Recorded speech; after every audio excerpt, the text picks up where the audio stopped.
That Mother's Day, sunlight poured over the garden I once planted with my calloused hands, now just a stage for someone else to perform fake devotion. My son knelt before his mother-in-law, slipped a $30,000 diamond ring on her finger, and brushed a kiss across her knuckles like a dutiful knight. "For the woman who gave me the perfect wife," he said. Laughter rippled around the table, glasses clinked, and the diamond sparkle flashed like a taunt. "And me, the woman who once sold her wedding ring to pay for my son's schooling, received from my daughter-in-law a cheap plastic mug, the best mom ever decal half peeled off." She smirked. "I hope you still have enough teeth to drink tea." The laughter was thin as a blade, and everyone fell quiet, waiting for my reaction. I smiled. I smiled to hide the moment my heart cracked, when I understood that in this house, a mother's love had been priced at spare change.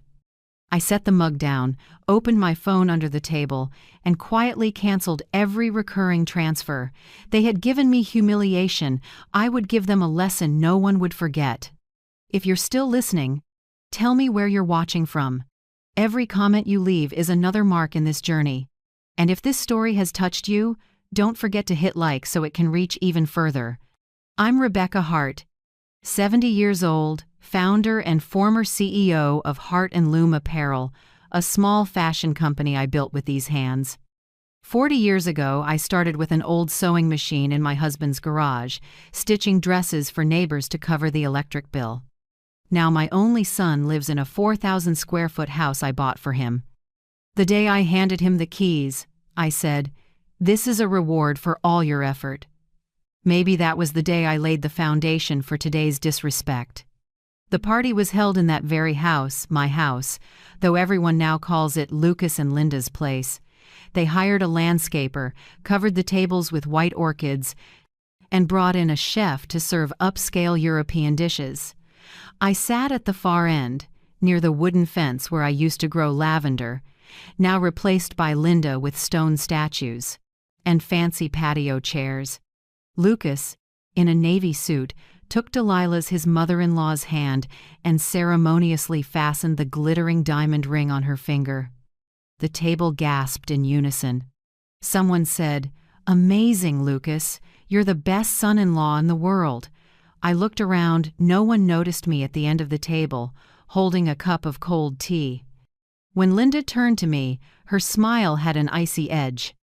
"Mother Rebecca," she said, syrupy sweet, "I know you like practical things, so I found something perfect for you." She set a pink plastic mug in front of me, price tag still on. "Best mom ever" printed on the side. The table burst into polite, shallow laughter, as if everyone had joined a play I wasn't told about. I picked up the mug, felt the flimsy plastic between my fingers. Linda tilted her head and glanced at me. "Hope you still have enough teeth to drink tea." Her voice was light as a breeze, but loud enough for me to hear, and certainly on purpose. Lucas cleared his throat, pretending not to notice. I smiled, just as they expected, so as not to ruin the party. But something snapped inside my head. Maybe that was the moment I realized everything I'd sacrificed over 70 years, the sleepless nights stitching seam by seam, the times I sold assets to cover my son's debts, the youth I poured into lifting him up, had all been reduced to a pink plastic mug. After the party, Linda saw guests to the door. She said softly to me, still wearing that cool smile, "You should rest, Mother. Don't worry about the company so much. You've done enough. It's time for us to take over." I just nodded. "Yes, I'll rest." She didn't know that as I said it, I opened my phone, scrolled to my banking app, and canceled every recurring transfer I'd set up for Lucas' tuition, insurance, living expenses. One tap, and I took back control of my life. As I left, I heard Delilah praise him. "Lucas, you really are a wonderful man. You know how to move a woman." I walked away in silence, gripping the plastic mug. The sunset lit the lush lawn, the same lawn I used to water every evening. Now everything felt foreign, even the child I gave birth to. That night, I went back to my small apartment in Santa Rosa. It isn't fancy, but it's a place where I can breathe without the suffocation of ingratitude. I set the mug on the table beside a photo of Lucas at 8 wearing a shirt I sewed, grinning wide with 2 missing front teeth. I brushed the picture gently. "You loved me for real back then, didn't you?" I whispered. For a few minutes, tears fell faster than I could wipe them away. Then I told myself, "No, Rebecca. Crying won't buy back respect." I stood, opened the little safe, and took out the company's financial files. Page after page, every expense, every transfer I'd made for Lucas glared back at me like scars. I marked the big ones: $25,000 for a failed restaurant, $18,000 for a luxury car, $7,000 for a Cancun vacation, total over $1 million in 5 years. I didn't feel angry anymore, just empty. But in that emptiness, a thought flashed. It's time to audit everything, not just money, but family. Right as I turned off the light, my phone buzzed. A text from Lucas. "Mom, I hope you're not upset. Delilah is like a second mother to me. I just wanted to make her happy." I stared at the screen. Second mother. The phrase chilled me. I thought of the years I broke my back, mother, father, housekeeper, bill payer, all in one. No one was his second mother. There was only me, the one who spent her youth making him the man he is today. I didn't reply. I set the phone down, picked up the plastic mug, and turned it in my hands. The sticky label still read, "Made in China." I laughed. How ironic, after a lifetime in apparel, proud of making quality handcrafted goods, the only gift my son gave me was something cheap, with no real sentiment. The next morning, I wrote a list. 9 A.M. Meet the bank. Cancel all Lucas's authorized cards. 10:30 A.M. Meet my longtime attorney, Marion Blake, to revisit the will and company shares. 1 p.m. Call Aaron Patel, CFO, to review the last 5 years of statements. 3 p.m. Review the lease and title for the house Lucas is living in. I wanted to know exactly every dollar I'd given and which dollars had been abused. I made coffee and looked out the window. The California sky was crystal clear, light pouring through white frames. A strange calm settled over me. Not because I'd forgiven, but because I finally knew I would do the right thing. That afternoon, the bank called to confirm all transfers had been canceled. In that moment, it felt like I'd removed a rope that had been cinched around my neck for years. I was no longer the mother of CEO Lucas Hart. I was just Rebecca Hart, a woman who spent a lifetime giving and who, for the first time, was learning to keep a little for herself. I set the plastic mug beside the old photo. "Tomorrow," I murmured, "everything changes." And for the first time in years, I smiled, not to hide the pain, but to welcome the storm on its way. The next morning, as the first light slipped through the white curtains, I sat at my desk with the battered notebook where I'd recorded Hart and Loom's earliest expenses. Every number, every shaky blue ink entry was a piece of me. I looked at my hands, still bearing calluses from those years of needles. These hands once sewed an entire life. They shook now, not from age, but from facing the price of blind love. Children raised by sacrifice who never learned gratitude. I remembered it all. When Lucas was 5, I worked 2 shifts at a textile mill in Fresno, day shifts on the floor, nights studying accounting by mail so I could manage my own books. Some nights I fell asleep at the table, fingers stained with ink and blood where the needle pierced my skin, still doing math in my head, counting every cent saved for the dream. I opened my first shop in my husband's old garage with 3 used industrial machines from a shuttered factory. 6 months later, I had 6 workers. A year later, 12.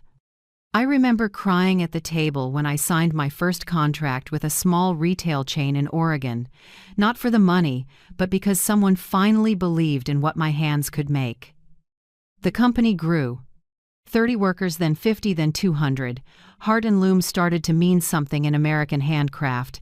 I picked every fabric myself, checked every seam. Each piece carried my dream big enough to cover Lucas's future. Then, as he grew up, the stitches in our relationship began popping, one by one. The first time Lucas failed, he launched an import sportswear business. I wired $50,000 to help my son get back up. 6 months later, it collapsed. The second time, he invested in an Italian restaurant with friends, and I drew another $30,000 from my retirement. The place closed before its first anniversary. The third time, I can't even remember which year, maybe when Linda was first pregnant. Lucas called, urgent. "Mom, this is a golden opportunity. A tech startup." I knew he didn't understand tech, but I still sent $100,000. 6 months later, the company vanished, leaving a sorry email and a zero balance. Each time he said, "I'll pay you back with interest." And each time I believed because I wanted to. Now I sat in front of my safe and pulled out thick envelopes of invoices and receipts. The German car Lucas bought to impress clients. The Cancun vacation where he and Linda posted sunny beach photos while I was in the hospital for heart tests. The restaurant investment he called a passion for cuisine, all with my signature. I stared at those cold numbers, then at my scarred hands. The sparkle of that $30,000 ring on Delilah's hand felt like a slap to these blood-worn fingers. On one side, diamond shine. On the other, time-worn scars, two worlds that don't touch. I closed the file. Something inside me cracked and lit up at the same time. I no longer felt sorry for myself. I saw a truth. I had raised my son into a rescue addict. I dialed Marion Blake, the attorney who'd handled Hart and Loom's first contracts 30 years ago. "Rebecca?" Marion's voice was steady as ever. "Marion, I need to see you, urgently. I want to change my will and the company structure." He paused, then said, "I'm guessing this is big." "Not bigger than the truth that I turned my son into someone dependent," I said, strangely calm. "I need to rewrite everything, not to punish him, but to teach him the final lesson." We set the meeting for the next morning. Next, I called Aaron Patel, the company's CFO. Aaron's worked with me over a decade, meticulous and loyal. When I told him to shut down all of Lucas's cards and block any personal spending from company accounts, he was quiet for a moment, then asked softly, "Are you sure, Mrs. Hart?" "I've never been more sure," I said. "Hart and Loom is my company, not a family credit union. I understand." "But Lucas will learn to live without a credit card his mother pays for." After I hung up, I leaned back and felt a strange lightness. For 40 years, I've been used to carrying everything: the company, the employees, even other people's failures. For the first time, I put something down and the sky didn't fall. That afternoon, I reopened Hart and Loom's balance sheet, lines of numbers: profit, expense, investment. I remembered those nights curled up in the garage, breathing oil and lint, counting every dollar saved. The old lines: expense, thread, revenue, retail chain contract, were the marks of my life. I set today's balance sheet beside it, bloated with Lucas's reckless withdrawals: cars, parties, hollow investments, corporate cards. The gap wasn't just money, it was values. I had become the bank for my own child without noticing. Night fell. I brewed chamomile tea and watched the streetlights flicker on along the boulevard. At 70, I thought I'd learned every lesson life had to offer. Turns out there was one more. Some children don't need more money, they need less of it to grow up. I opened the little notebook where my mother once wrote in black ink, "Never rob someone, especially the child you love, of the chance to stand up on their own." I traced the line like touching my mother's hand. And for the first time, I understood it completely. Near midnight, I opened my laptop and typed the first lines of the new legacy document. The title read, "From Leaving Behind to Teaching." I wrote. I, Rebecca Hart, decide to redirect the majority of my assets to a fund supporting education and self-reliance training for youth. Because I believe wealth isn't meant to feed dependency, but to kindle the ability to stand on one's own. I paused and looked outside. The California night glittered with tiny stars like tinsel, reminding me of the silver thread I used to edge a client's first wedding dress. Those threads stitched my life together, and now, with these same hands, I would stitch up what was missing in my heart. When I signed the draft, a weight lifted. No more anger, no more heaviness. Just a mother who finally understood that loving a child doesn't mean bailing him out forever. I folded the paper and slid it into an envelope. Outside, the city hummed, streetlights casting a warm glow on an empty road. I sipped my tea, chamomile soft in the air. Tomorrow, Marion would help me finalize it. Tomorrow, I would teach my son the last lesson in the only language he understands: action. 3 days later, I received a thank you card from Delilah Cole Lucas's mother-in-law. The paper smelled of lavender, the handwriting looped like ribbons. Thank you for raising such a wonderful son, Rebecca. Lucas truly is the gift any mother would dream of. At the bottom she signed in pale gold ink, then added a line. Your home is lovely. It must be quite costly to keep up. I laughed softly. Delilah always knew how to lace sugar into a jab, like a deft chef hiding bitterness under frosting. She arrives polished, expensive perfume and a gentle smile, but every sentence hides a cold little blade. When we first met, she praised me for keeping in shape at your age, then glanced at Linda and added, I hope you keep up too, once the skin starts to sag. I didn't react. People like Delilah live by sowing doubt, and Linda, my daughter-in-law, waters those seeds every day. I used to think Linda was just controlling, but she'd built an entire narrative. To outsiders, I was the mother who won't let go, meddling in her son's marriage. Linda told them I want to control everything, won't retire, and pressure Lucas financially. She told Delilah that I called Lucas 3 times a day just to check in, when in truth there was only one text a week. How are you doing? Linda told her friends I didn't accept the new daughter-in-law, even though I'm the one who gifted them their wedding house. I watched her performance, the gentle smile, the sympathetic eyes, the lines like, I'm only worried about Mom, all of it painted a perfectly phony portrait of virtue. And the most eager audience member of that play was Lucas, my son. Lucas has always liked being praised. The boy who once beamed when he was complimented on a shirt I sewed has become a man who survives on his wife's applause. When I offered feedback on financial management, Lucas frowned. I don't need a lecture every time we meet, Mom. But when Delilah said, Lucas has a head for business, just like his father, he grinned with proud, childlike delight. For Lucas, compliments are emotional currency more valuable than truth, and Linda knows that better than anyone. One night, I sat at the dining table and opened my phone to reread Linda's messages. They used to look harmless, but seeing them again, I realized how skillfully I'd been manipulated. Mom, Rebecca, I found a safe car for the baby. What do you think? Mom, Rebecca, this imported crib has medical certification. It's worth the money. Mom, Rebecca, the doctor says prenatal vitamins are very expensive, but great for the baby. And every message ended with a bank account number. Not once did she ask, How are you, Mom? Do you need anything? Or even a simple, thank you. I started printing every message, invoice, and receipt. Each time Linda texted urgent, I marked it in red. After 3 days, the stack was about 1 inch thick. I labeled each group: car, $68,000, vacation, $20,000, baby items, $15,000, jewelry and accessories, $12,000. A total of nearly $125,000 in just the past year.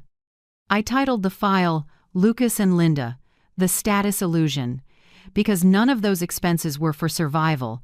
They were to maintain an image, the image of a young, successful couple living in a beautiful house, driving a luxury car, with a wealthy, generous mother-in-law. The more I looked, the more I saw they'd legitimize dependency by using my image. In their eyes, I wasn't a person. I was moral capital, a successful, wealthy woman with an obligation to give. Linda once joked at a party, "Mom, Rebecca is wonderful. She always knows how to make everyone feel taken care of." It sounded like praise, but the quick, sideways glance, half mocking, said everything. I understood. They felt no guilt taking money, because, in their minds, I was born to give it away. Instead of getting angry, I chose silence. People say silence is weakness, but I know it can also be preparation. That week, I contacted a private security company. They installed a legal camera system in my home with motion sensors and automatic cloud storage. I had them place a clear sign at the door. "This area is under video surveillance for protection of personal property." No one could sue me for that. I didn't need to spy. I just needed the bare truth records of how they treated me when the social performance was over. In just 2 weeks, what I expected started showing up. Linda stopped by without a single greeting and opened with, "Mom, my car needs maintenance. It's more than we thought." I deliberately answered, "Oh, you still have the company card." She hesitated, then said with a sour edge, "Lucas said you canceled it." "That's right, because that card is mine." Linda looked at me, the smile still on her face but her eyes darker. "So you're going to let your son lose credibility with clients?" "A real man doesn't need an authorized card to have credibility," I said. Her face twisted for a beat before she regained her composure. I knew the camera was rolling. I began gathering evidence. Not to sue, but to prepare for what I was about to do. Emails those lines asking for temporary help.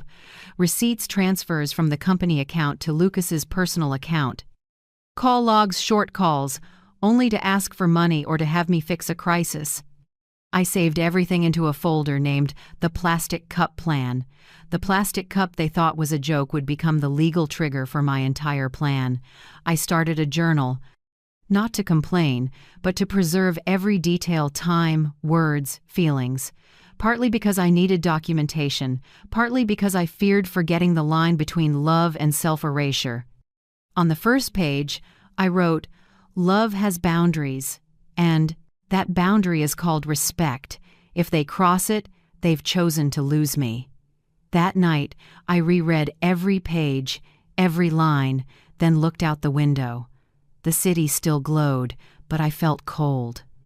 Not from the wind, but from realizing I had lived too long in the shade of fake thank yous. The next day, I received an email from Marion Blake confirming meetings with the attorney and accountant. I replied simply, "I'm ready." Before shutting down, I opened the camera feed and re-watched a clip from yesterday. Linda stood in my living room, sunlight catching the stone on her hand, not a diamond, just glass, but she turned it like a treasure. She said, half scolding, half contemptuous, "Maybe she thinks she's old, so what's the point of keeping money?" I paused the video there. No pain, no anger, just a small smile. Because for the first time, I had the truth in hand, and that truth would be stronger than any excuse. Night fell, and I held the pink plastic cup, now my symbol of carelessness and awakening. The desk lamp shimmered on the thin plastic like a reminder. Real value isn't surface deep. I set the cup beside the status illusion file and told myself, they used my money to build a faux castle. I'll use this truth to bring it down with law, with reason, and with the self-respect they can't buy. Then I sipped my tea, opened my laptop and typed the first line of the formal plan. The Plastic Cup Plan, Phase 1, begin with silence. And I knew from that moment on, my fight would no longer be about money, but about reclaiming a mother's worth. The next morning, I woke earlier than usual. The California sky was still dewy, pale light filtering through the sheer curtain like a thin layer of memory over the room. I brewed black coffee, what I call the morning ritual of someone who doesn't need anyone to make it for her. Today was important, the one-woman shareholders meeting where every decision of my life would pass with a single vote, mine. I put on a gray suit I hadn't worn in ages and the old heels I wore when I signed Hart and Loom's first contract. I smiled at the mirror. Everything began with one woman alone, and today it would be reborn by one woman alone. 8 a.m. I walked into the main bank branch, the place long known as the family's financial headquarters. The young teller stood to greet me. "Good morning, Mrs. Hart. You have an appointment with the branch manager, right?" I nodded. "Yes, and I need to change a few things. Permanently." In the private office, Manager Martinez, who's known me nearly 10 years, offered me a seat. "Is there a problem with your accounts, Mrs. Hart?" "No problem. I just want to reorganize my personal financial system." I slid a printed list across the desk. 1. Cancel all recurring transfers to Lucas's account. 2. Lock all authorized cards and related online banking access. 3. Set up new two-factor authentication only I can authorize with fingerprint. 4. Open a separate account named Mothers Left Behind Fund, temporary. Martinez looked up, surprised. "Are you sure? This is the family account you and your son have used for years." "I know." I cut in gently. "But my family now has only one person who needs protecting me." It took nearly an hour to finish. When I signed the last form, it felt like I'd taken off an old, heavy suit of armor I'd worn for decades. Martinez gave a small smile. "I don't know what's going on, but I think you're doing the right thing." "I think so too," I said evenly. 10 a.m. My meeting with my attorney, Marion Blake, took place on the 15th floor, an old building overlooking Santa Rosa's Central Park. Marion was the same. White hair, plum tie, a warm, steady voice that never wasted words. I set the documents on his desk. "Marion, I need to redo my will and adjust the company's share structure." He raised an eyebrow. "I'm guessing this is about Lucas?" "Not just about him. It revolves around him." I spoke slowly, clearly. "I want behavioral conditions added for beneficiaries. If Lucas wants to receive any part of my estate, he must meet 3 requirements. 1. No tax debt or bad credit history. 2. Proof of stable employment for at least 12 consecutive months. 3. At least 100 hours of annual volunteer work." Marion sat silent for a few seconds, then chuckled softly. "You've turned your will into a character development program. Better than feeding dependency," I said. "If the law allows, write it plainly. No compliance, no inheritance." He nodded, jotting notes. "And the primary assets? I want to create a Mothers Left Behind fund. The fund will receive 70 to 80% of total assets, including real estate, company shares, and investment returns. Goal: support older women abandoned by family or financially exploited." Marion looked up, eyes warm with respect. "That fund sounds very you." I smiled lightly. "It's the softest part of me and the last thing I want to leave behind." 11:30. I went to the company. CFO Aaron Patel was waiting in a small conference room. I handed him the new list. "This is the loyalty award plan for key employees. Anyone with more than 10 years gets a small equity grant, not cash." Aaron nodded, taking careful notes. I added, "As for Lucas, as of today, I'm revoking the financial power of attorney he held. I'll take care of it immediately." "What about invoice approvals?" "Mine, exclusively. We reviewed the insurance policies where Lucas appeared as a beneficiary. I ordered immediate changes. New beneficiaries: Mothers Left Behind Fund, 60%. Key company employees, 30%. Local charities, 10%. I signed. Marion watched a moment, then said quietly, "Rebecca, you're rewriting your legacy literally." I smiled. "Not rewriting, Marion. I'm just giving it back to the people who deserve to write it with me." 1:30 p.m. Back at the main office, I asked Aaron to bring the file on Lucas's house. In truth, the deed is still in my name. I bought it with my personal funds, but out of trust, I let them live there rent-free from day one. Now I wanted to change that not for money, but for fairness. I drafted a new lease, a symbolic amount, just enough to remind them that what they enjoyed didn't appear out of thin air. Marion nodded, a reasonable step. Not to take back, but to remind. "Exactly," I said. "They need to know the value of the roof over their heads."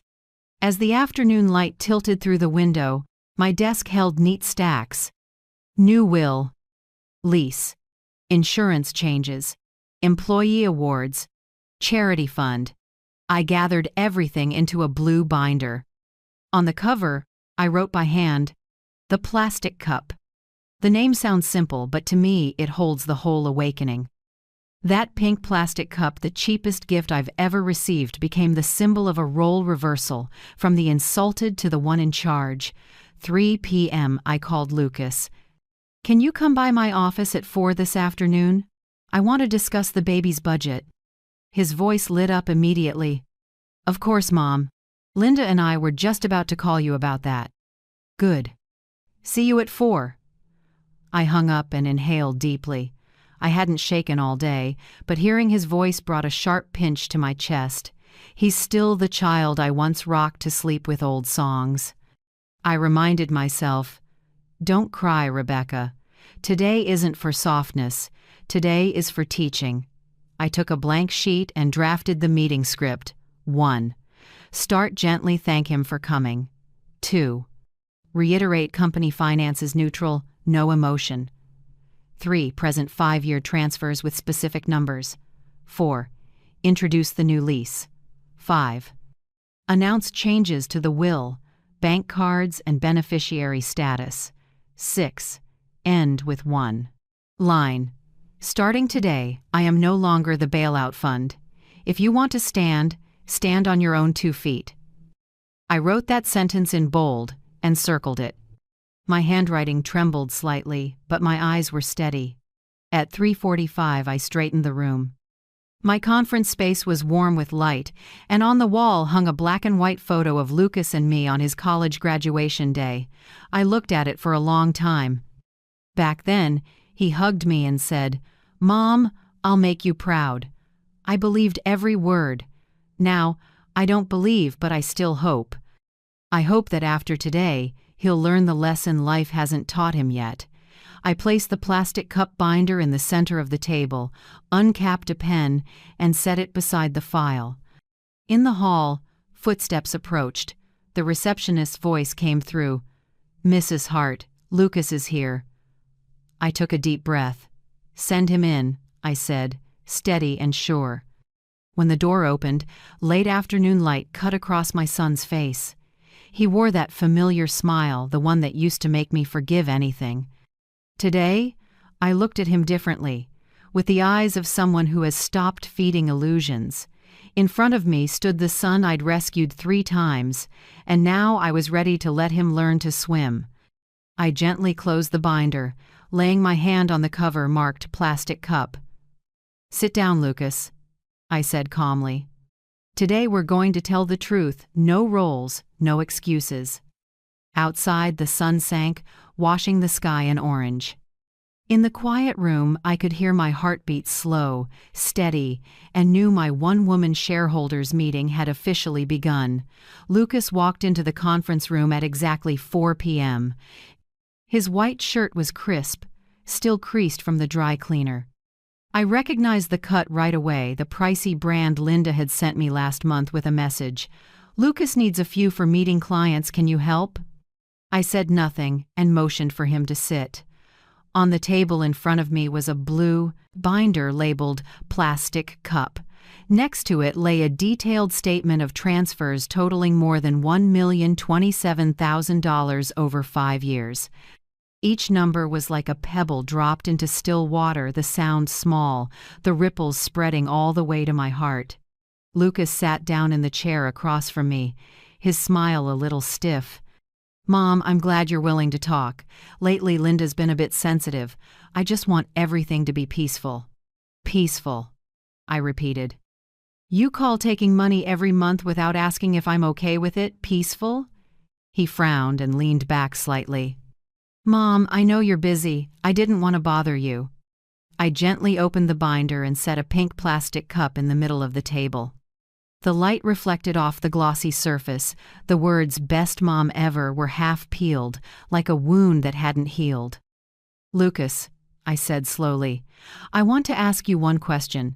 Am I worth on this cup?" Some lines don't need to be shouted to make a heart tremble. What do you think measures a mother's worth? Money, gratitude, or the boundaries she dares to set? I truly want to hear your answer. Please leave a comment. The room went silent. Lucas looked at the cup, then at me, as if trying to figure out whether this was a metaphor or a rebuke. "Mom, that day was just a misunderstanding. Linda didn't mean anything by it. That cup was a gift we'd bought earlier. Stop," I cut in, still calm. "I don't need excuses for the gift. I want to talk about what it means." I turned the cup toward him, then opened the binder and flipped through the pages. "Here's a list of what I've done over the past 5 years. $50,000 for the sports company you started and then went bankrupt. $30,000 for the Italian restaurant you called your passion. $100,000 for the tech project that never materialized. $68,000 for the German car to serve clients. $20,000 for the Cancun vacation. $15,000 for baby items that never became a baby. $12,000 for jewelry, a small gift for Linda.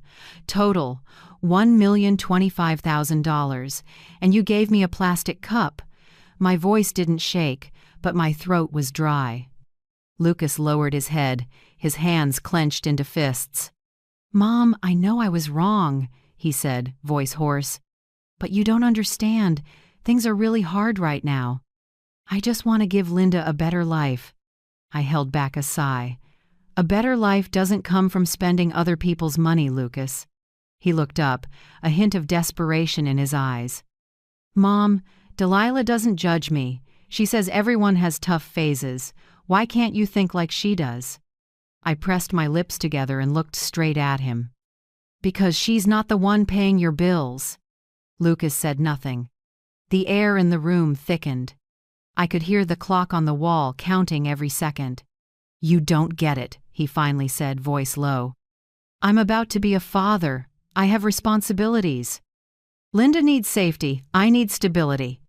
I leaned back, fingers interlaced. "Responsibilities?" I repeated, each word clear.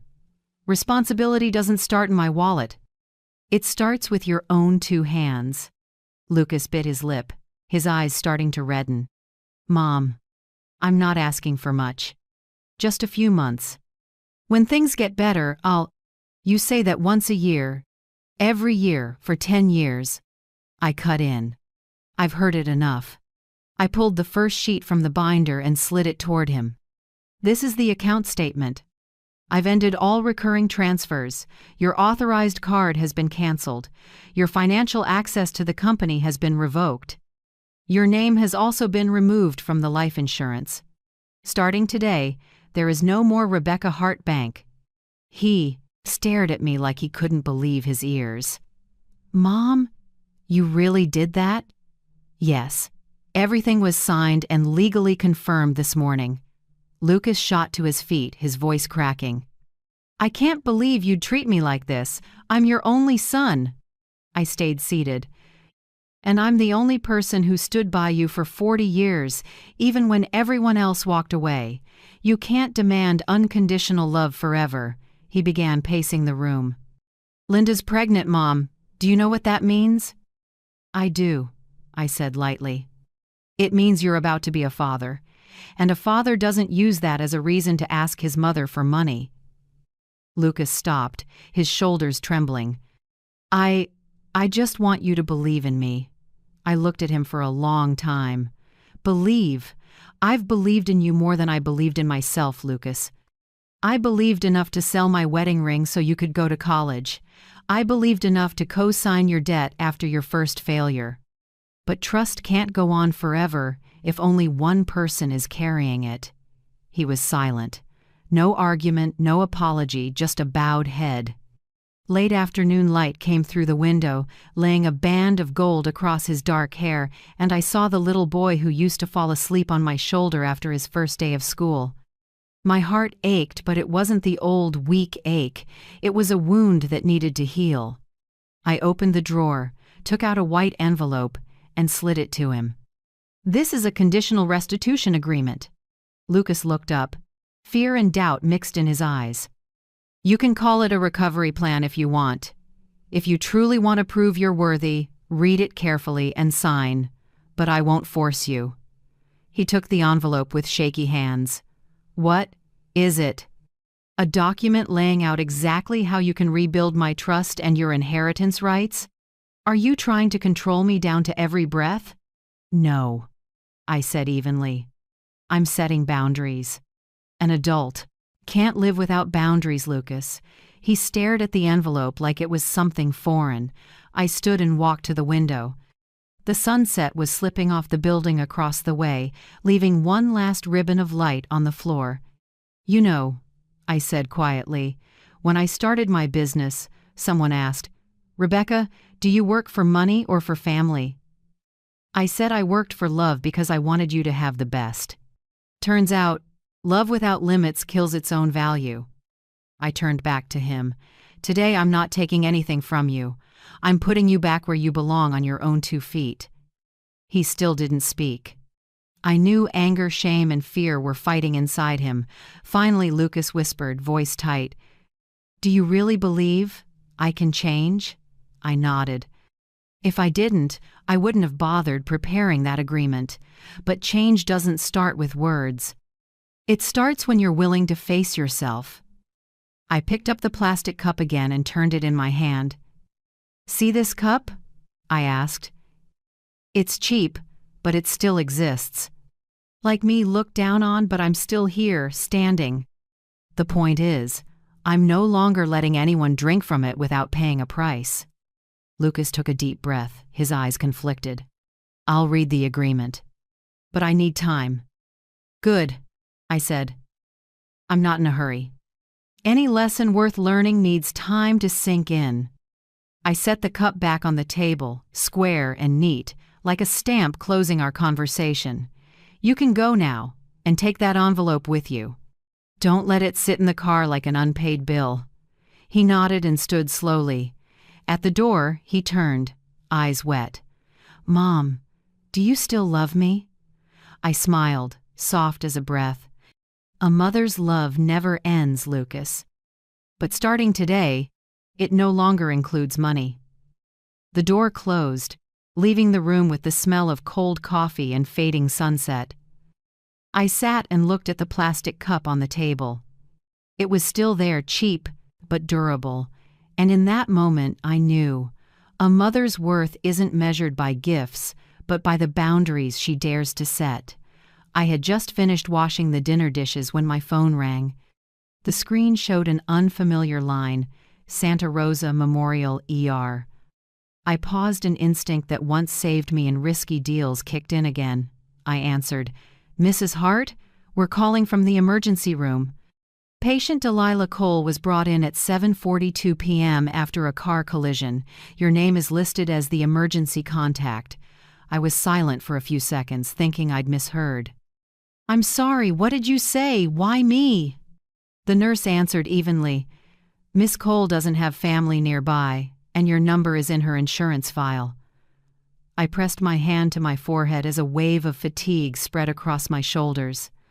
A few seconds later, my phone buzzed again, Lucas. I picked up. His voice was awkward. "Mom, I'm sorry.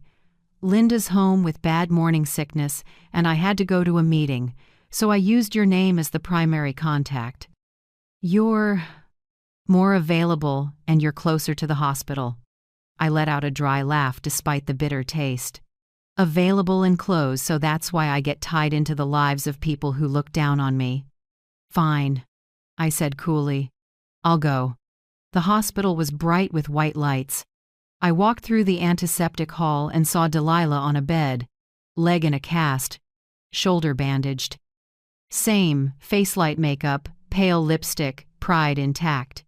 She looked at me, briefly flustered, then slipped back into her usual poise. Rebecca, I'm so sorry. My car was hit at an intersection. Thankfully, it's just a minor fracture. I pulled up a chair. It's fine. They called because my name is on the file. She gave a small, stiff smile. Lucas or Linda must have filled it in wrong. They're a bit casual. I looked at her. Yes, they're very casual, sometimes with other people's money. Delilah, and looked away as if she hadn't heard. She changed the subject to the weather, then said, Rebecca, I really appreciate you coming. Lucas says you're always willing to help. Not everyone has a heart like that, I answered quietly. Hearts have limits too, Delilah, just like bank accounts. About an hour later, the doctor cleared her for discharge. I helped Delilah to the car, though she tried to refuse. No need, I can call a taxi. Don't worry, I said evenly. I bought this car myself, so at least let me use it properly. She flinched slightly. When the door closed, the silence grew uncomfortable. Streetlights slid across her face, each beam tracing deeper lines of pride. I broke the silence. Delilah, I have a question. That $30,000 diamond ring Lucas gave you on Mother's Day, and the Caribbean cruise voucher for your birthday last month, do you know who paid for those? She turned, brow faintly furrowed. Lucas gave them to me. He said it was a bonus from the company. I smirked. A bonus? Interesting. I opened my phone, pulled up the plastic cup folder, and showed the screenshots. May 5th, $30,000 to Duluth Jewelers. June 19th, $12,400 to Royal Caribbean Limited. I held the screen up. Do these dates ring a bell? Delilah went quiet. The blue light reflected in her eyes. Her face went a shade paler. I didn't know, she said softly. I didn't think. I know. I cut in. You didn't think, you just enjoyed. She gripped the edge of her gown, voice trembling. Rebecca, I'm sorry, I didn't know it was your money. I assumed that my son was successful and generous, right? That I was the mother willingly backing him, and that it was a given? Delilah lowered her head. Her voice turned raspy. I was wrong to enable it. I saw your generosity and thought, it was endless. I looked out the window as the light streaked past the trees. Nothing is endless, Delilah. Not money, and certainly not kindness. I pulled over and faced her. You once taught Linda that a woman should marry someone who can take care of her, didn't you? She nodded slightly. Then today, I want you to ask your daughter what she herself has taken care of in the life she's enjoying. Delilah pressed her lips together and stayed quiet. For a few seconds, she stared at her hands, the ones that had worn that sparkling ring she now seemed unable to look at. I opened my contacts, called Lucas, and put it on speaker. Lucas, I said when he picked up, I'm sitting with your mother-in-law. He hesitated on the other end. Mom, why are you two? I handed the phone to Delilah. She has something to ask. Delilah looked at me, then took the phone. Her voice was low and clear. Lucas, I just want to know one thing. The ring you gave me, where did the money come from? Silence on the line. A hiss of air. I thought the call had dropped, then heard Lucas's rough voice. Mom, don't misunderstand. I don't need excuses, Delilah said, sharper than I'd ever heard her. I asked, where did the money come from? Silence. Then a deep breath. From Mom Rebecca. She closed her eyes, as if the answer confirmed what she feared most. I understand, she said, and handed the phone back. I kept it brief. Lucas, I'm not going to argue. I just want you to know everything has changed. Learn to live on your own effort." All I heard was his quick breathing. Then the call ended. Immediately after, my phone buzzed non-stop texts from Linda. "Mom, my card isn't working. Transaction declined. I need money urgently. The baby needs vitamins. Could you transfer just $2,000 to me? Did you see my messages?" 4 texts in under 2 minutes. I showed them to Delilah. She exhaled and said slowly, "Linda doesn't know how to stop." I raised her, believing things would always be handled, that someone would always step in. "Exactly like Lucas," I said. Delilah leaned back, staring straight ahead. "Maybe I need to talk to my daughter. I can't let her become a version of me." We rode in silence the rest of the way. At her house, she opened the door carefully, then turned back to me. "Rebecca," she said softly, "you have every right to be angry, but I hope you won't hate us. We're mothers after all." I looked at her for a long moment. A breeze lifted the silver strands on her forehead.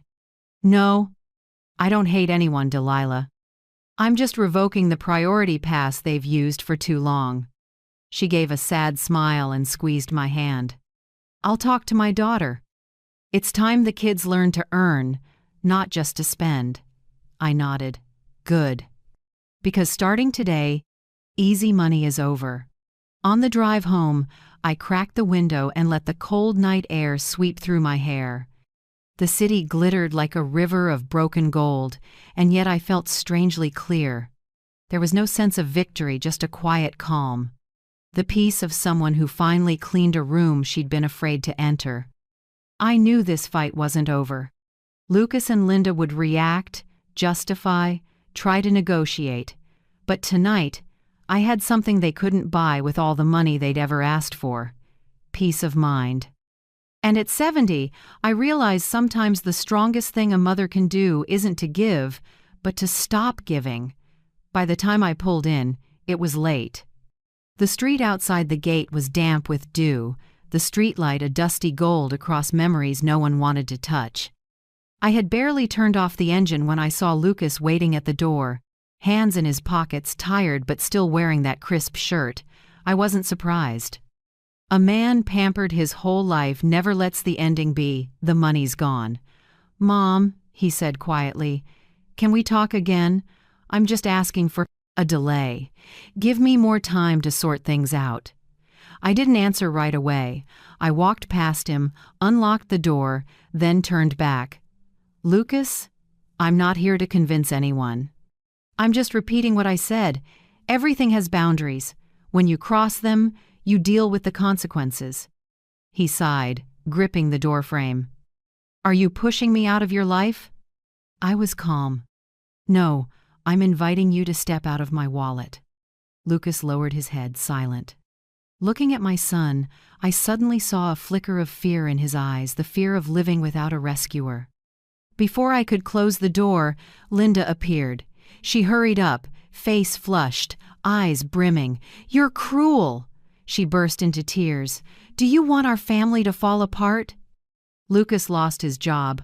I'm pregnant. And you cut the money like we're not even your family." I stayed quiet and let her vent. Linda's voice climbed higher, every word laced with wounded pride. "You call yourself a good mother, a good grandmother? No one treats their family like this. The whole town will know how stingy you are." I looked at her, no anger, no pity. Then I picked up the small remote on the table and turned on the living room TV. The first clip rolled, Linda in the kitchen, talking on the phone. "Mom, Rebecca, this crib is on sale today. If you transfer the money soon, I can place the order." The second, "Mom, Lucas's car maintenance cost an extra $1,200. Could you transfer it? I'll pay you back at the end of the month." The third, "Mom, this Cancun trip is a chance for Lucas to close a new deal. Don't be cheap, I guarantee it'll pay off." Her voice rang out clearly, every syllable crisp. When the videos ended, the room felt vacuumed of air. "Those are 3 of 12 times you called to ask for money in 8 months, I said evenly, not counting the texts. Linda's mouth fell open, eyes wide. Lucas turned to his wife, face pale. You recorded us? Linda's voice shook. No, the security cameras did, I said. There's a warning sign on the door. Everything is fully legal. Right then, Tessa Nguyen, my 16-year-old niece whom I've raised since she was little, stepped out of the hallway holding a stack of printouts. I'm sorry to cut in, but Grandma asked me to print these message threads, Tessa said softly, setting the pile on the table. Linda stared. Who is this girl? Tessa, I said. My niece, my sister's daughter. She grew up in this house on scholarships, not a dime from me. Tessa calmly opened the first page. These are the texts you sent Mrs. Rebecca over the last year. 46 in total. 39 include the phrase, "Could you transfer?" Silence settled over the room. Lucas looked down, lips trembling. For the first time, he had to face reality not through his wife's telling, but through evidence. Tessa went on. I once heard my mom say kindness only means something when the recipient is grateful. If they turn it into an entitlement, it isn't kindness anymore. Linda ground her teeth. This kid doesn't understand anything. We're just going through a rough patch. I cut in. Hard times don't give anyone the right to turn another person into a walking wallet. I pulled an envelope and set it on the table between the three of us. These are the 3 conditions. I'm not forcing you to sign, but if you truly want to earn back trust, read them carefully. Lucas looked up. 3 conditions? I nodded. 1. Live, for 1 year without my money. No transfers, no authorized cards, no co-signing. 2. Treat me like a person, not a sponsor. 3. Apologize publicly. Not to praise me, but so you learn to take responsibility. I looked straight into Lucas's eyes. If you do all 3, I'll reopen the will and share equity again. If not, I'll consider myself childless. Linda shot to her feet, face flushed. Who do you think you are to set conditions like that? We don't need your money anymore. Fine, we'll move out. We'll go live with my mother where no one humiliates us like this. I stayed seated, voice light as air. Even better, be independent, Linda. That's step 1 in learning to be an adult. She choked, then tugged at Lucas's arm. Let's go. But Lucas didn't move. He looked at me, conflicted. Mom, I don't want it to end like this. It isn't ending, Lucas, I said softly. It's starting over the right way. When they left the house, I took the keys from the drawer and locked the home I'd bought for them. I wasn't angry anymore. Every feeling had hardened into a thick, steady calm. I set the new lease on the table and signed my name, Rebecca Hart, owner. I added a small line at the bottom, effective the day you learn the word independence. I slipped a copy into an envelope and sent it to my attorney, Marion Blake. That evening, Tessa brought me a cup of chamomile tea. She sat beside me and asked quietly, "Are you sad?" I smiled. Of course. But sadness doesn't mean regret. Some doors need to close so the wind stops blowing straight into your heart. Tessa nodded. You know, when I watched those videos of Miss Linda asking for money, I thought of my mom. She used to say, "Never turn love into debt." I set my hand on her shoulder. And you just reminded me of that lesson too. We sat in silence, listening to the clock tick. I looked around the house now. Just 2 women, 2 generations, sharing one thing: self-respect. Before bed, I went into my office, opened a drawer, and took out the pink plastic cup. Best mom ever had faded, but it didn't hurt anymore. I set it neatly on the desk beside the lease and the plastic cup binder. It would stay there as a reminder of my worth, not measured in money, but in the right to say no.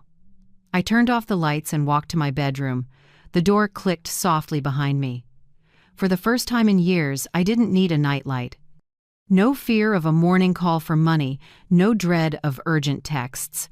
I lay down and listened to my heartbeat steady. Outside the window, the night breeze slipped by like a late lullaby. And as my eyelids grew heavy, I smiled because at last After 70 years, I'd learned how to sleep peacefully in my own home. 3 days later, before the sun rose over the Santa Rosa Hills, I was in my office with a new binder on the desk, its title in bold, 3 Conditions for Restitution.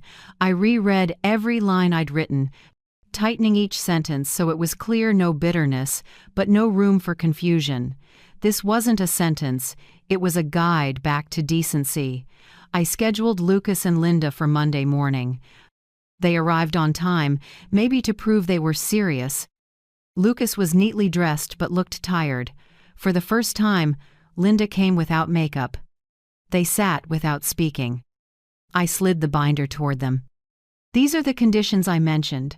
I want you to read them carefully, not like a contract, but like an ethical commitment. Lucas opened to the first page, eyes skimming the bold lines. Condition 1. Within 12 months from the date of signing, Lucas and Linda may not receive any financial support from me or from Heart and Loom. No transfers, no authorized cards, no short-term loans, no co-signing. If you violate this even once, the agreement becomes permanently void. I looked at them and spoke slowly. This isn't because I'm stingy, but because I need to know whether you can live without leaning on me. It's the first test 12 months of growing up. Linda frowned. Do you know how hard life is right now? Rent, insurance, hospital. I do. I cut in.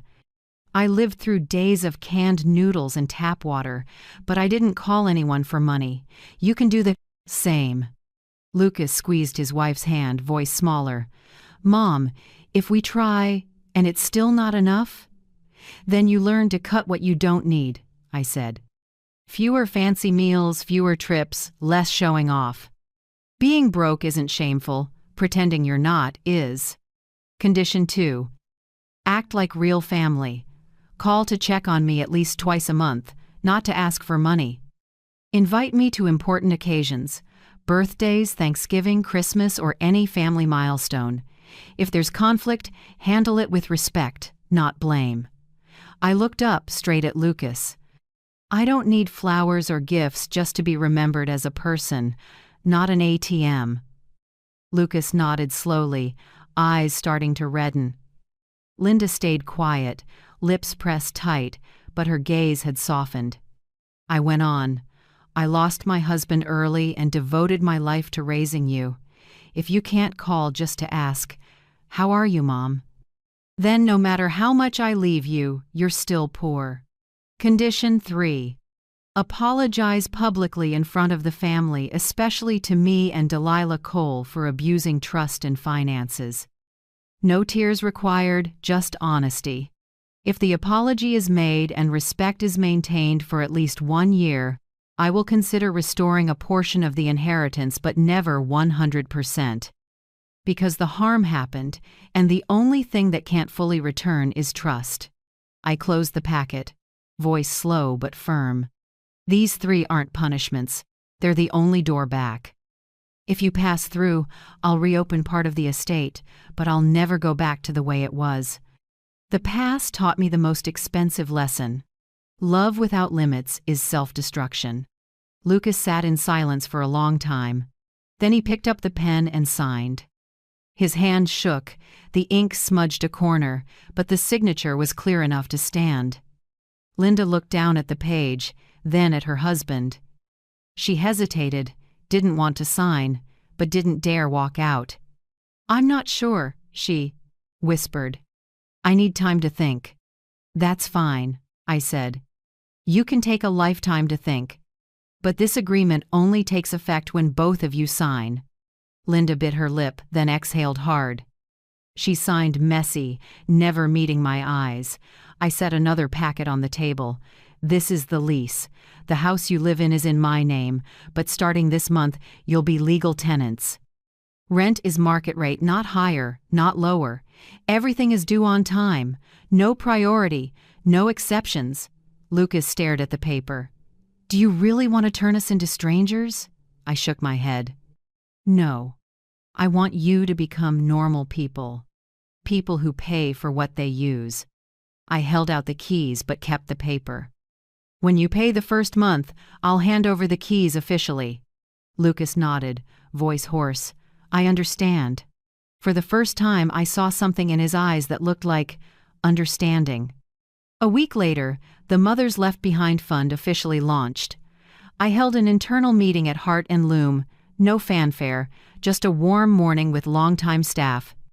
I stood at the podium and looked at the faces that had weathered so many storms with me, women who'd worked night shifts, brought cold rice to the sewing floor, cried when they were laid off, then came back when we recovered. This fund, I said, isn't just named for mothers left behind, it's to protect their dignity. No one deserves to be treated as a burden just because she's grown old. Applause rose. My eyes stung, but I didn't cry. I announced, starting this year, 10% of Heart and Loom's net profit will go to the fund for the first 2 years. We don't just stitch clothes, we stitch torn lives. Tessa stood beside me in a white shirt. She asked to be the first volunteer. Grandma, I want to help women like you once were, she said, eyes bright. I smoothed her hair and smiled. You won't just help them, Tessa. You'll be my eyes and heart, seeing what I can't anymore, feeling what I once forgot. That afternoon we tidied the office. Tessa pinned our new logo on the wall, Mothers Left Behind Where Strength Has No Age. Below it, I placed the pink plastic cup on the shelf. It sat there quietly in a wash of golden sunlight. Something once cheap had become a symbol of rebirth, mine, the company's, and of every woman who'd been dismissed. By evening, I sat in the garden when my phone buzzed. A text from Lucas. Mom, we reread the agreement. We'll try to keep our word. I know I was wrong. Another line. A few minutes later. Linda's not saying much yet, but she's out looking for a job. I'll send the rent on time. I set the phone down and nodded slightly. It wasn't their remorse that eased me, but the sign of growing up. Maybe he didn't fully understand, but at least he'd started walking. I looked at the twilight deepening, the breeze stirring the lavender rose I once planted with calloused hands. Now they draped the steps, faintly fragrant like a belief stitched back together. I'm not hoping for Lucas to kneel and apologize, nor for Linda to sob in my arms. I just hope that someday, when they face the mirror in the morning, they'll see the people who raised them, not with money, but with endurance. I leaned back and closed my eyes.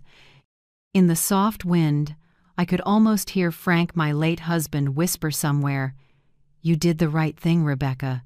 It's time to let them walk." I smiled, peaceful. Because sometimes the hardest thing isn't forgiving others, it's stopping the payments for their mistakes. The first 2 months of the agreement were chaos. People used to being rescued will always test where the new boundary is. Lucas did exactly that. Week 1. He called at midnight. Voice raspy. Mom, I paid the rent late just 2 days. Can you transfer something for now? I'll pay you back next month. I replied with 2 words. No. No explanation. No. Softening. Week 2, another call. Mom, Linda had an allergic reaction. The doctor says she needs imported meds. I don't have enough. The hospital takes insurance, I said, and hung up. Week 3, texts poured in. The crib sale ends today. Help me a little so I can order. I set my phone down, finished my chamomile tea, and deleted the message. No reply. In the second month, Linda showed up at my door. She didn't scream like before. She pleaded, trying to sound calm. Rebecca, I understand you're upset, but you're making everything harder. We're expecting a baby. You're the grandmother, you should help. I stayed quiet. Before I could answer, Tessa stepped out from the study and stood beside me. Miss Linda, she said, gentle but steady, my grandma and I agreed on boundaries. Please don't cross them. Linda glared. Who do you think you are to lecture me? Tessa smiled. I'm only reminding you of what you promised. Her words made me ache and glow with pride at once. I set a hand on my granddaughter's shoulder and said, Tessa, go back inside. Then to Linda, I don't hate you, Linda. But love means nothing if it's treated as an obligation. You came today to ask for money. I won't open this door a second time. Linda stood frozen, eyes wet, but I didn't waver. She left without a word. I shut the door, leaned against the wall, and took a long breath. Inside, my heart still twinged. Saying no to someone who once called you Mom is never easy. But every time I weakened, I remembered that Mother's Day night when a plastic cup was set before me like a joke. And I reminded myself, there are no more rescue funds. I poured all my energy into the Mothers Left Behind Fund. Our first case arrived. Mrs. Mercedes Franklin, 72, pressured by her son into signing her house away. When I met her, she wore a faded gray dress, hands shaking but voice still warm. My son said I'm old, and I don't know anything about legal stuff. I laughed, signed just to make him happy, and lost my house. Hearing her story, my chest tightened. A picture of myself from a few months ago flashed back, another mother treated as if she'd outlived her role. But Mrs. Mercedes wasn't angry. She simply said, "Thank goodness for your fund. I don't need the house back, just a place to read and make tea." I held her hand and saw in her eyes something Lucas had lost: dignity in the middle of hardship. That afternoon, when Mrs. Mercedes received her first support check, I stood by the window and watched the sunlight spill into the yard. For the first time in months, I felt truly useful. No one at the company asked about my family, but I could feel a different kind of respect. They no longer saw me as a soft-hearted mom or a boss who only knew kindness. They saw I kept boundaries, and that gave my words weight again. An old employee, Maribel, told me during a break, "Mrs. Hart, I used to think you were too nice." Now I get it, being kind without limits is digging your own grave. I smiled. Exactly.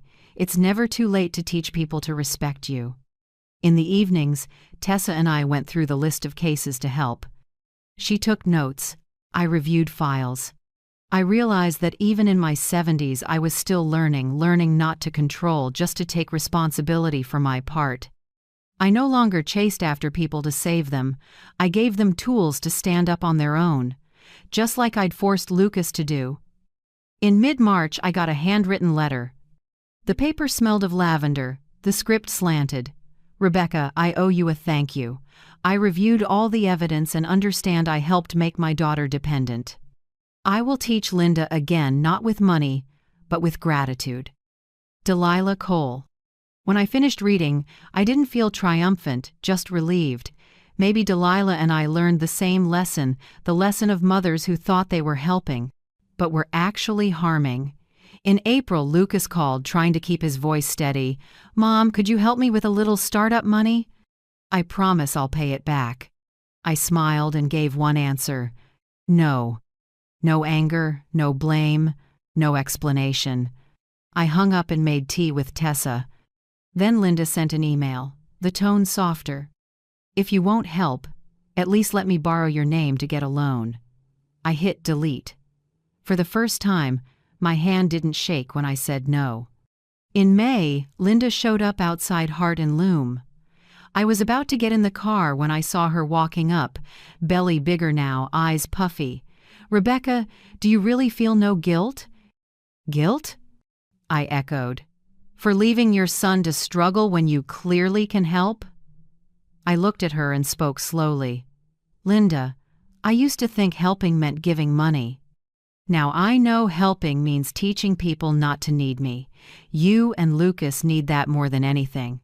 She said nothing and turned away. Her back looked small in the sun. I didn't feel satisfied, just a thin thread of sadness, snapped, and no longer worth tying. I still love my son. I love him quietly, not with money. Every night I still open my phone and look at photos of Lucas as a child, messy hair, chocolate on his lips, eyes full of hope. I whisper, "My boy, I'm not abandoning you. I'm waiting for you to come back on your own two hands." Some nights I still wrestle with it, but strangely, I don't wake in a panic anymore. No more emergency calls, no more pleading emails. The house is quiet but not lonely. Tessa often laughs.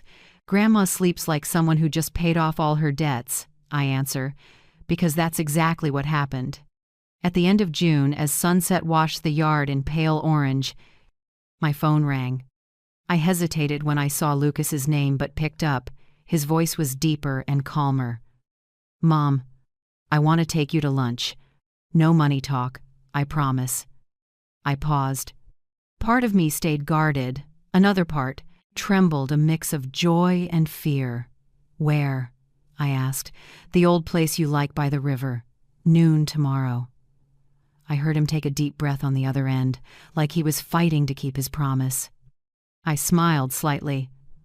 Okay, I'll be there. That night, I sat by the window and watched the city lights float up into the dark sky. 6 months without a rescue fund, 6 months of tears, anger, and swallowing my impulses, but also the first 6 months of my life not letting anyone take my power. I poured more tea, watched the steam rise, and thought about tomorrow's lunch. I didn't know what was coming, but I knew this. If a hand reached out this time, it would be to hold, not to take. The restaurant Lucas picked tucked up against a small river, the same spot with the old wooden table where we used to sit on his birthdays. I remembered the smell of toasted bread and laughter from those poor but peaceful years. Now I sat again with the son who once broke my heart, not in a fancy place, but a modest diner with plastic chairs and recycled napkins. Lucas arrived early. He stood when I walked in, thinner, sun-browned. For the first time in years, his eyes were clear, honest, and steady. I called because I wanted to talk, not to ask, he said, pulling out my chair. Don't worry, I'm paying today. I glanced around. The hand-painted menu board read, Soup of the day, $8.99, grilled chicken, $12.50. I nodded and smiled. Then I'm at ease. Lucas ordered 2 grilled chickens and waters. No wine, no pricey coffee, no bragging. When the server left, he sat quietly for a moment and then spoke slowly. I sold the German car. I'm driving a coworker's old pickup now. I stayed quiet and waited. We also moved to a smaller apartment on the east side. Linda's teaching part-time at a language school, and I'm picking up weekend shifts at the warehouse. It's tiring, but it feels real. For the first time, I know what it's like to earn what I spend. I looked at his hand, slightly rougher now, a bit of sundark on his thumb. Time really does teach in ways parents can't buy. He lowered his head, voice smaller. I used to treat you like a talking ATM. I'm ashamed when I think about it. Now I feel like I'm finally becoming a real man. I didn't interrupt. Sometimes a mother's silence is the only mirror clear enough for a child to see himself. Lucas lifted a small baby girl from the bassinet beside him. I froze, surprised. Mom, this is Mia, he said hoarsely. Our daughter. She opened her eyes and grabbed my finger with that tiny hand. The feeling, both strange and familiar, sent a soft current through my heart. Lucas went on, eyes drifting. I think, if someday Mia treated me the way I treated you, I couldn't bear it. He paused, voice shaking. I'm sorry, Mom. Not for the money, for making you feel meaningless in the home you built. I looked at my son and softened. I didn't cry, the tears for anger dried long ago, but I felt something thaw inside. I touched his hand lightly. You don't need to say more, Lucas. I'm not erasing the conditions, but I see, maybe you're on the right path. We ate in quiet. The clink of cutlery, a breeze off the river rattling the roof. The air wasn't awkward, just calm, like 2 people catching their breath after a storm. Lucas looked up and asked, Mom, what can I do to make it right? I set down my fork and met his eyes. Some debts can't be paid with money.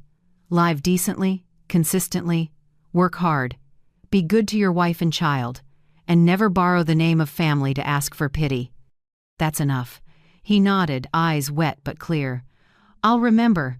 Suddenly the door opened. A familiar figure stepped in, Lila Cole. Elegant as ever, beige coat, neat bun, but today her face was gentler. Rebecca, she said softly, Lucas told me you 2 were having lunch. I don't want to intrude, but there's something I need to return. She set a small velvet box on the table and opened it, the $30,000 diamond ring.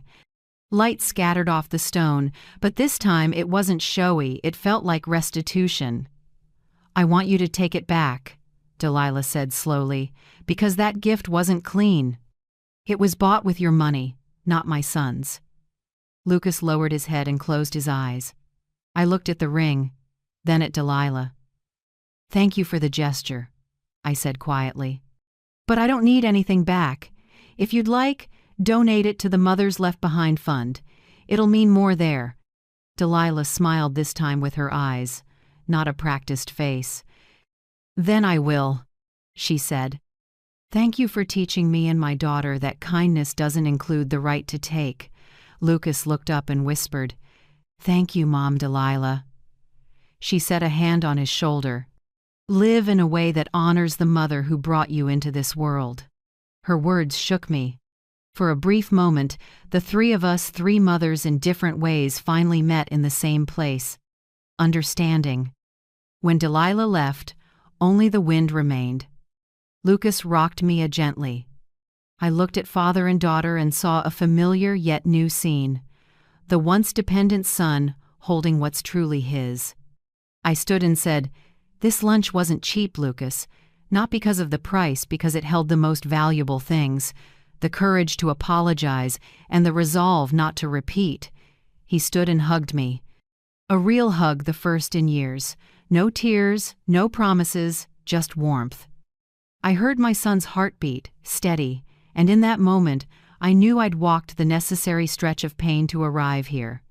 That afternoon, I went home and opened the worn leather journal on my desk, my wake-up diary. I wrote, Forgiveness isn't wiping a debt, it's closing the old ledger so you can write a new page. Today my son laid the first brick on, and his way back. I don't know how far he'll go, but I know I've stopped being the headwind. Forgiveness is a two-way street, and today we both walked halfway. I shut the journal and looked out at the garden. Evening light fell on the lavender Tessa and I planted. In that glow, the pink plastic cup on my desk caught the light, not a symbol of humiliation anymore, but a clean start. I smiled and said to myself, My lesson ends here. But our life is just beginning again. 1 year after that lunch, with the lavender blooming through another season, I realized the most miraculous thing about time. It doesn't heal by magic. It heals through small, steady actions. Exactly what I'd told Lucas. That day, my son completed all 3 conditions. No more calls for money, no financial emergencies. Instead, real calls, Mom, I just got a temporary promotion, or Mom, I'm making soup this weekend, come over. Linda changed too. No more pleading emails, now she sent photos from school fundraisers, a small table, a sign reading, Bake sale for single moms, and a bright smile without a mask. On the evening of the 1-year mark, the whole family gathered in the living room. Not the fancy house downtown, but the old place in Santa Rosa where I rebuilt my boundaries. Linda stood first, hands shaking a little but voice clear. Rebecca and family. I want to apologize not just for what I said, but for believing love could be exploited. I forgot that someone's kindness isn't an obligation. Thank you for not giving up on us, even though you had every reason to. No one clapped. A soft quiet spread through the room, not awkward, but accepting. Lucas slipped an arm around her shoulders. In his eyes I saw what I'd longed to see for years, the light of a man who'd finally grown up. A few days later I met with my attorney, Marion Blake. We sat at the old wooden table where I'd signed so many contracts this time. A new will. I pointed to each clause. 60% of my assets and Heart and Loom shares will go to the Mothers Left Behind Fund. The remaining 40% will be split among Lucas, Tessa, and the key employees who've stood with me for more than 3 decades. But I added one condition. Before receiving their shares, Everyone must complete the family finance course run by the fund and undergo an independent audit to prove they can manage money responsibly. Marion smiled. You still don't fully trust anyone, do you? It's not about mistrust, I said. I trust discipline more than kindness. Then I called Lucas to the office. He sat across from me, steady in a simple shirt and an old watch he said meant he'd stopped chasing brands. Lucas, I said, I want you on the fund's advisory council. Unpaid seat, 12-month term. You don't need to do something big, just listen and learn. He blinked. Unpaid? I laughed. If you only work for money, you're not ready for that table. He chuckled and nodded. I get it. I'll do it. Linda later picked up a role in community fundraising. She organized free classes for single moms using her language skills to connect them with donors. I didn't say much. I watched. But inside, I knew she'd redirected her energy from demanding to giving. The biggest surprise was Delilah Cole. She called me on a Monday morning, sounding energized. Rebecca, I want to help. I left my school job, but I can speak, and I want to say what matters. A few weeks later, she became the fund's community ambassador. Her first talk was titled, Praise Doesn't Replace Responsibility. On stage, she spoke about the gap between flattering kids and actually raising them. I used to think praise was love, she said, but I learned praise doesn't prevent mistakes, only responsibility does. The audience stood and applauded. I sat in the front row watching her, and strangely, I felt we'd become allies. At Heart and Loom, I rolled out a family no special privileges policy. No one is allowed to use company funds for personal expenses. Every invoice goes through an external audit. A few employees felt constrained at first, but after just a few months the results were clear. Cleaner costs, better productivity, and most importantly, a culture of accountability spreading through the place. At the all-hands meeting, I said, transparency doesn't kill humanity, it protects it from becoming a tool. Everyone stood and applauded. I knew that was when the company truly grew up, not just in revenue, but in ethics. Tessa, my little niece, won a full scholarship to med school this year. I remember the night we got the news. She burst into my office, waving the acceptance letter, shouting, "Grandma, I did it!" I hugged her, and the tears just came. "I'm so proud of you," I said. "But remember, stay humble. Knowledge without compassion is just a sharp knife." Tessa nodded, eyes shining like a small lamp. "I'll remember, Grandma, and I'll be a doctor not to make money, but to help people like Mrs. Mercedes." Hearing that, I knew the seed of kindness had sprouted in the right direction. A few months later, Lucas and I visited mothers supported by the fund. We went to see Mrs. Carolyn, an 80-year-old who lives alone with 2 cats. Lucas listened while she talked about the years her son disappeared, no letters, no calls. She smiled sadly. "Now I just want to know he's alive. That's enough." I looked at Lucas, his eyes were red. On the drive back, he stayed quiet a long time, then said, "Mom, I get it now. Turns out this pain isn't just ours. You didn't just save yourself, you saved me from becoming that kind of person." I put a hand on his shoulder. No one is born knowing how to be a parent or a child. We only learn sometimes by losing. He nodded and squeezed my hand. Lightly. No promises needed. Just real presence. When we got home, I opened the financial files and glanced over the fund's dashboard. More than 100 women helped, 13 fully reintegrated cases, 7 homes bought back with low-interest loans. Numbers don't tell everything, but I know each one is a story of survival. I leaned back and looked out the window. The lavender still bloomed, but now there were other hands tending it. Lucas's, Linda's, the very people who once hurt me most now helping me replant this garden. That night I wrote the final line in my journal. "I once mistook legacy for money. Now I understand. True legacy is the ability to stand after you fall, and the way we teach others to respect the limits of love." I'm ready to reopen my heart, but I will never again reopen a faucet of unconditional money. I closed the journal and set down the pen. Outside, the night breeze stirred the purple lavender, its scent drifting through the house, and I knew our family, after so much wreckage, had finally been rebuilt. 2 years later, Mother's Day arrived with the warm smell of coffee filling the kitchen and soft laughter floating from the living room.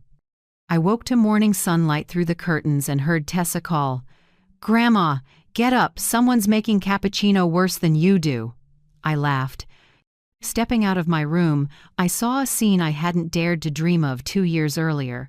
Lucas at the stove stirring coffee, sleeves rolled, and beside him, Linda helping Mia now sprinkle crumbs over heart-shaped cookies.